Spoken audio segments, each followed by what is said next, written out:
मोर दिन पूरा ठीक ठाक आरंभ होता किंतु गोटे छोट चाबी पूरा दिन उल्टा पाल्टा हो गला।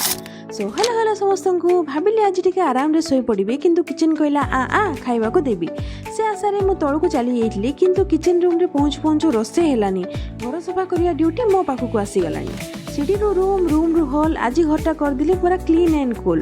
आज आम गलाहांडी प्रथम वर्षा है वर्षा देखी मनटा पूरा खुशी हो गला। वर्षा को अनुभव करी बोली हाथ बढ़ेली किंतु हाथ में पुंजे कादुआ पाइली। घर काम सारी रोसे घरे आसिली से समय पार्सल आसला रिसीव करने गली ऊपर को आसी आलमारी खोलने चाहिए किंतु चाबीटा केउठी गला बुझी पारलिनी।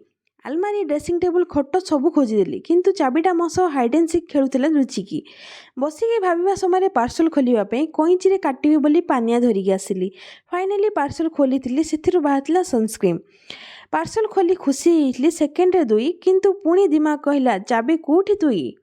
से दिन स्वामी बाथरूम रे लॉक हो जाइले सबुठ बड़ कल्प्रेट चाबी ही थिला। से लास्ट आलमारी खोलिली दरकार पई देखिकी मु पूरा शौक रे चाबीटा एठी ही आलमारी कोणरे पशिकी लुचि बसला टाणी ओटारे काढ़ीदेली फाइनाली मिलगला।